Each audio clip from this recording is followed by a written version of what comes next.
knuckle action just ahead with BYB 9. Let's meet the fighters. First, fighting out of the blue corner. He stands 6 feet 5 inches tall, weighing in at 228 pounds. He has over 100 professional combat sports fights with a bare knuckle record of 0 wins, 3 losses, 1 draw. And he fights out of Krypton, California. Introducing God of Destruction, Kryptonite LOPEZ. And his opponent, fighting out of the red corner. He stands 6 feet tall, weighing in at 278 pounds. He holds a bare knuckle record of 6 wins, 5 losses, all wins coming by way of knockout. And he fights out of Detroit, Michigan, introducing Josh the Hammer Burns. Our referee in charge, Bobby Wambacher. Neither guy wearing the pad on the hand. Gentlemen, we've been through the rules in the back. I expect a good, clean fight. Obey my commands at all times. Protect yourself at all times. Touch them up if you want. And of course, that pad is just for blocking. It doesn't cover the knuckles either way. But neither of them want that either. Heavyweight fight, Burns and LOPEZ. Ready? Fight! Here we go. Josh Burns in the red. Southpaw Tony LOPEZ in the blue. And here's the big boys. Here we go. You got that right. And Burns says he's going to bring it right off the bat because he says if I let Tony LOPEZ take me into deep water, he's going to drown me. Well, as I mentioned, he's gone the distance in all 4 of his fight of the nights in bare knuckle. Josh Burns, his 6 victories have all been by knockout in bare knuckle fighting. And you got a blood already on Burns, but Tony is actually a right-handed fighter. For some reason, he felt that as a southpaw here, he'd have a better chance. You may have thrown Burns off a little bit because he's clipped Burns with a couple of those straight left hands. And he's got that reach advantage. 6'5", reach of 79 inches against the 6-foot Burns. You know, and I announced Tony LOPEZ fight with Joey Beltran, the very first one. Yep. And he said in that fight he learned that he took too long. You know, he wanted to get started, slow start. You can't do that in bare knuckle. You got to bring it right off the bat. This is a bad cut because it's right in between both eyes, and that blood's going to go in his eyes. It's above the eye, Paulie. Yeah.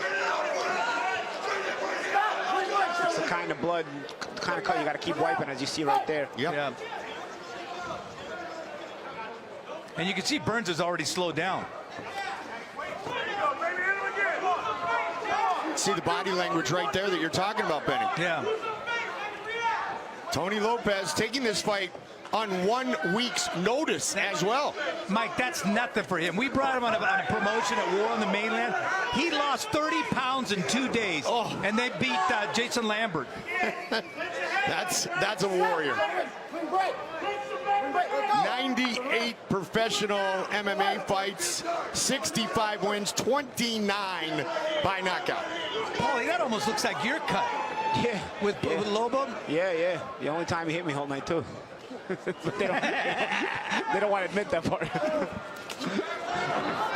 And both of these men would really like a post-fight bonus because Tony LOPEZ has 8 kids and Josh Burns has 13.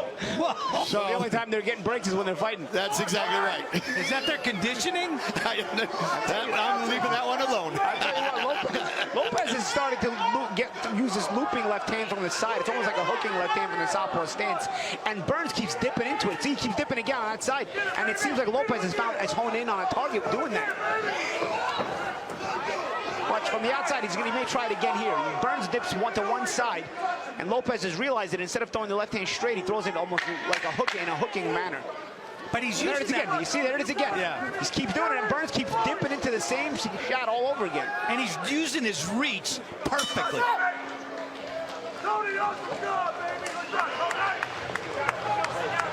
Listen into the corner of Josh Burns. Burns does not want to sit down the way that... See that blood right there above the eye, and that's dripping right into the bridge of the nose and then right into the eye. It's not a good cut if you're the one who receives that cut. Listen, when you got him in the clinch, you got to put his head down, man. You got to put his head down. You know, everybody brings their team, right? Their entourage, their train. Look at Tony. Came by himself and he had to roll away baggage, and that's it. Yeah, he's calm as it gets. 120, buddy. Amazing. This guy is always ready to fight. He's one of these guys that you can't even define. Like he says, his big inspiration is his kids. He keeps telling them age is a number. Yeah. I'll tell you, he's smart, though. You know, he's playing it very tactically intelligent. And I'll tell you, the reason for that loopy left hand is because Burns dips. And so you're going to miss the straight left hand, but he keeps dipping in the same direction. So you know what? Lopez adjusted that left hand midway through the round, and he hasn't missed it yet when he throws it that way. You're probably going to see it again because I don't really see Burns adjusting to it. Lopez works construction full-time. His youngest kids are 12 and 5. And he said he's going to keep fighting until his youngest can corner him. Okay, he's 48 now. He might hope that his youngest can corner him in a couple of years. But Mike, I mean, I've seen him in those 16 years. He hasn't changed a bit. No. And I'll tell you right now, this is the lightest I've ever seen him be. And I say that, but I mean as a heavyweight, because he has gone down to 205. One time, he was a king of the cage champion in 205 and heavyweight. But could he also be that light because as you age, you start losing muscle mass, Benny? Could that be part of it? Not that it's affecting his fighting style. Good straight left hand again. Good straight left. Effective. Very systematic. You can see the experience, top to bottom, of Tony Lopez. Black belt in karate. He says a black belt in Kryptonic Jiu-Jitsu. He trains at Planet Kryptonite. And he's getting ready to go to Thailand to fight 2-on-1. Come on. Get out of here. It's 2-on-1. Two fighters at the same time. Is he out of his mind? That's a sport? That's a real thing? Yeah. So you get jumped, essentially. It's a menage a trois, but it's in fighting. Yo, it's the wrong kind. I'm just letting you guys go here. Don't let us and go. we Reel us back in, Goldie. Yeah. Reel us back in. Mike Goldberg, Benny Ricardo, Paulie Malignaggi. Great to be here. BYB 9. We're in Tampa, Florida. Second round of our heavyweight fight. Still to come. Our main event of the evening is for the belt. J.D. Burns and Jose Fernandez. Hey, Burns looks tired. His conditioning can't be that great with the size of that gut. And you can see he's just waiting. And the waiting game only favors Lopez because he's the taller guy. He's a more crafty guy. You got to be able to take it to him if you're going to affect him. And now Tony doesn't use that much energy. Look at that. He's a more technically sound fighter, so he doesn't really have to. It's up to Burns to fight in an energetic fashion and get close and start roughing things up. But I don't think he has the conditioning to do that. And the more he's getting hit, the more he's going to diminish energy-wise. And you can tell he wants the plan to come in and try to deliver that shot, but that right hand is just enough, just jagged enough to keep him at bay. Yeah, there it is again. Left hand shots. Yeah, Burns is in big trouble, man. He can't be first. He's having trouble being first. I don't think he's been first in a while. You've got to be first and take the play away from Lopez, who's now just having his way in this technical fight that he's created. Yeah, there's no offense engagement from Josh Burns at all. Stop! And, you know, we talk about fighters being dangerous when they're hurt. But that, and in Lopez, he's about as smart as they come. He senses those things. Yeah, very to crafty. me, this is like a high-speed chess game with Knuckles. And he realizes how Burns is breaking down. Here's a replay from that last round. The left hand backs up Burns. Left hand from Lopez here. Look how accurate he is. Missed the follow-up right hand, but there it is again. He follows up with a little shove on the forearm to create space, but Burns just has no answers. You know, another fight that Tony had, Bareknuckle, was against Alan the Talent Belcher, who's a tremendously great striker, and put it on him, and it went the distance. Well, who would have ever thought Tony Lopez at 0-3-1? That's what I'm saying. But it's Beltran, and Jimmy Jennett. I mean, you're talking about champions. The battle continues. He said Burns is big, has heavy hands, can knock out someone when he connects. The only thing is, I don't get knocked out. So take that away, and you're left with two guys. A victim and one that likes to make people bleed for the fans, and I will. And he has. There's Burns. I'll tell you what, one thing he learned from that Beltran fight is what to do with his hair. Because last time, that hair was in his eyes constantly in that fight. And that was in Beltran's hometown, so. And I watched Allen for years in MMA, and his kickboxing skills, his power. He put it on Lopez, but Lopez didn't go away. But see how slick Lopez is with his elbow? Yeah. That's an MMA move right there, keeping the guy away. But the reason Burns is finally able to get in there is because he got away from that loopy left hand that Lopez threw. He made him miss it, and he was able to get his way inside off of that miss. And he didn't do a lot of damage because of Lopez's craftiness, but he's got to continue to try to figure out ways to get inside in that way, because he's obviously not apt to being first. He's here we are on at that mid-range, and he's not first once again. So he's going to need Lopez to miss his offense and commit enough to the offense that when he misses, it allows Burns an entrance in. Burns needs simply to be the hammer, because he's been the nail throughout this fight thus far. And you can see as soon as Burns wants to make that move, there's Tony right there in his face. And in order to be the hammer, you got to initiate. Yes. He's not doing that. You hear the hammer, Mark Coleman. I know that voice anywhere. He said, get started, Burns. But look at Burns' feet. They don't move at all. No.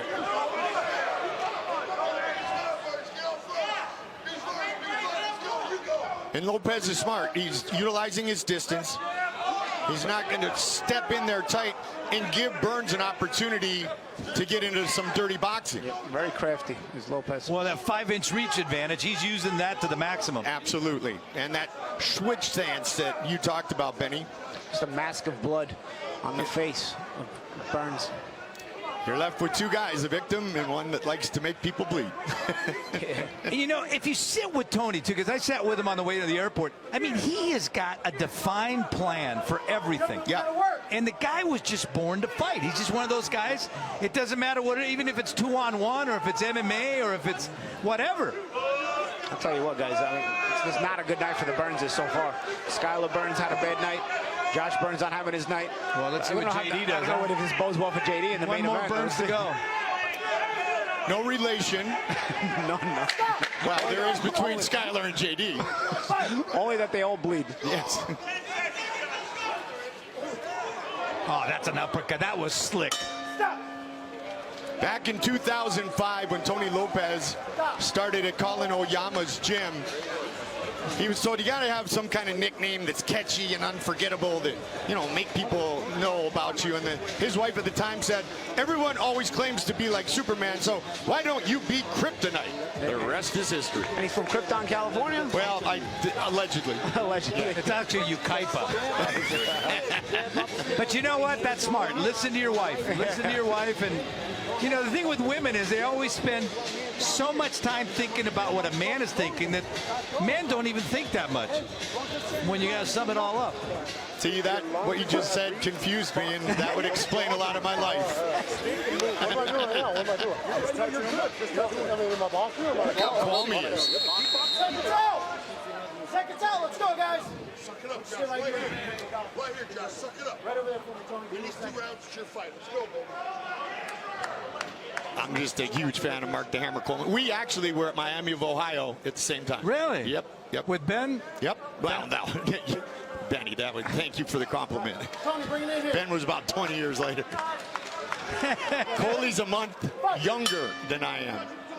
I tell him I look a little better. 4th round.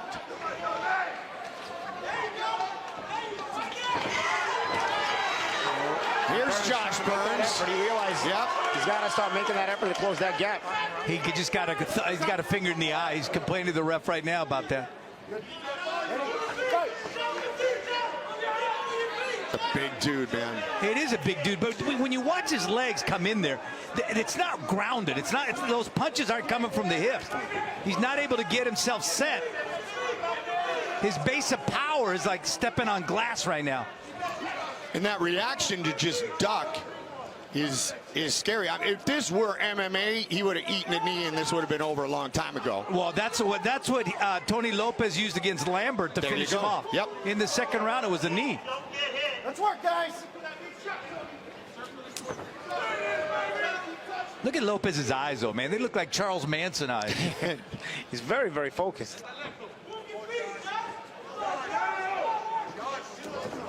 You had mentioned that Josh Burns, his father, played for the Cleveland Browns. And Josh said, I just wasn't a team sport guy. He found himself playing team sports and waiting to beat the stuff out of people that screwed up on the team. Yeah. So wrestling and combat sports is the thing where I said, okay, if it's going to fail, I'm going to be the one responsible for it. And this is ideal place. Yep. His face is a mess now. If we thought Jet's face was marked up, look at this.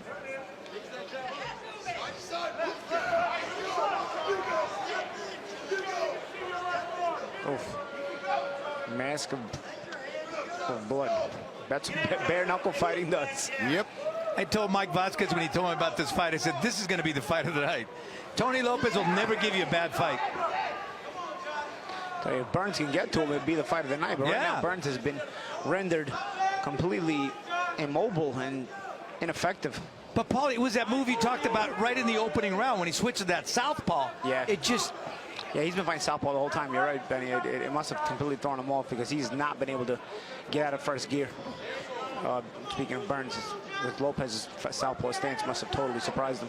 65 MMA wins, 1 pro boxing, 1 pro kickboxing, 3 Muay Thai. And I figure you got a guy with over 100 fights. You figure there's nothing you're going to see that he's going to come in with a surprise, and he still can surprise you. And he's looking for his first bare knuckle win. Yeah. As he's 0-3-1, as Benny pointed out. Well, in his defense, 2 of those losses to Joey Beltran, who never an easy fight for anyone.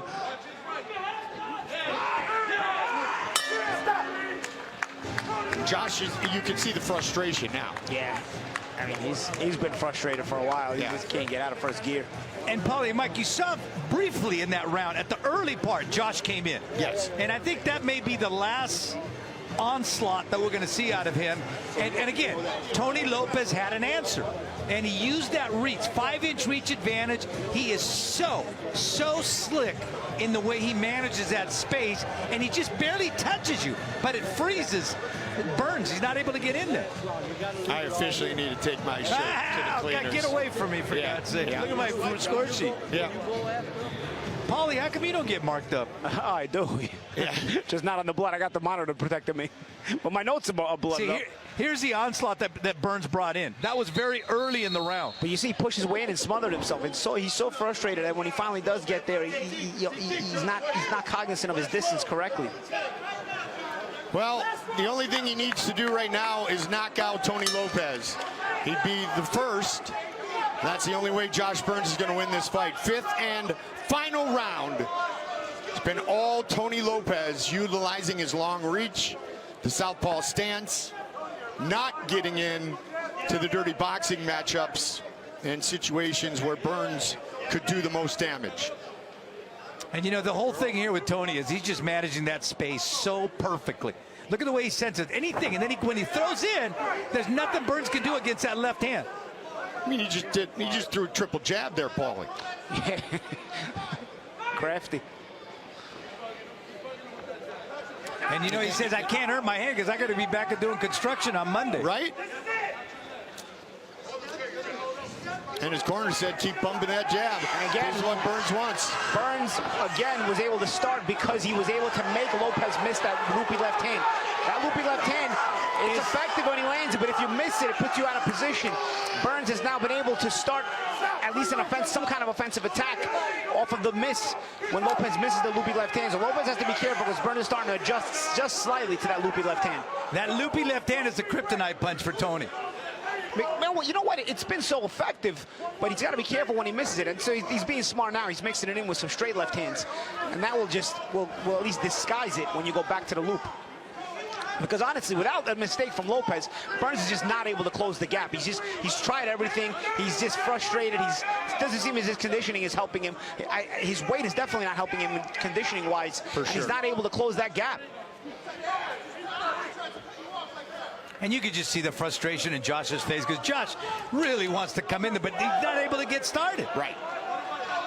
4 of his 8 MMA wins. The Hammer won by knockout or TKO. All 6 wins by knockout. All 5 losses, he's been finished. And that was a slick move. He started out in the body and then came up. Yeah, and as he came up, he went back to the right-handed stance. So he's just a sitting target now, Burns. You know, he's been frustrated. He's tired. He's just a sitting target. Even if he gets inside, I don't even know how effective he would be if he would be able to get inside. I just feel like he's totally out of it. That was a backhand. Yeah, it was. Yeah. Lopez, that's my bad. Look at the bruising on the top of the head of Josh Burns. Yeah, I mean, the hands of Lopez must be hurting. I mean, again, this is another bald, big head. And you've got to hit barehanded.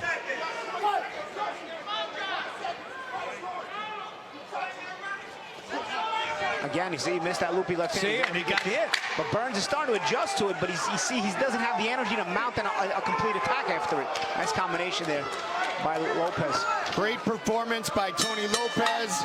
Took the fight on 1 week's notice. He will get his arm raised in victory for the first time in his bare-knuckle career. Yeah, and this is a class performance from Lopez. 5 rounds to 0 easily. And, you know, we give Burns credit for hanging tough, but really just never had anything, never looked like he was going to be effective in any way. And, you know, Paulie and Mike, this is what makes the fight game so amazing. These guys, I came in the airport with these guys. They greet each other, how's the family? They start talking about the family. And they get in there and beat the hell out of each other. Then last night they went out to dinner. Get out of here. They went out to dinner last night. They said, yes. They said, yes. And Josh was saying, you know, anybody else, if someone does that, I'd like Tony. This is just business. Benny, this is how you know you've had too many fights. When you can't even get your game face on anymore to the point where you can have dinner with your opponent. To me, like, I don't know, you've been fighting too long. I could never have done that. Maybe I didn't have enough fights. I guess when you've had this many fights, you just don't care anymore. Nice. You mean you wouldn't have dinner with Conor McGregor the night before? I wouldn't have dinner with anybody I was fighting the night before. I wouldn't be able to. And these are all the highlights. Crafty boxing, even at short range here when Lopez was strapped against the ropes, Burns was really not able to land anything too effective. You see some of the attacks of Burns, even when he did get close, he was not able to be effective or land anything consistent. But you know what Tony did that was really good there? He would close the distance, land the punch, and move. Yeah. Land the punch and move. He never stayed there. And that's what made it tough for Burns. But the thing was, Burns never even attempted most of the time to make those attacks. I mean, we saw some replays where he was attacking, but you might have had every single time he tried to move forward on those replays. Most of the time, Burns is just a sit and duck, so it was easy for Lopez to just take a little side step, shoot some shots, some pot shots, take a little side step, shoot some pot shots, be creative with the left hands between throwing them straight and throwing them loopy. It's easier to do that when you're not facing pressure. Burns is just not able to pressure Lopez the way he needed to. You know why they had to go to dinner? Because they said, how's the family? And they have 21 combined kids. And that's a long conversation. Expensive dinner if you're taking your kids, all those kids. Then you got to fight the next night because somebody's got to be responsible for this. You got that right. 21 kids. Loser pays the bill. Oh, my goodness. Big Mo with the official decision. Ladies and gentlemen, after 5 full rounds, we go to the judges' scorecard for the official decision. Judge Westerterp scores about 50-44, while judges Tate and Torres scored 50-45, declaring your winner by unanimous decision, God of Destruction, Kryptonite Lopez!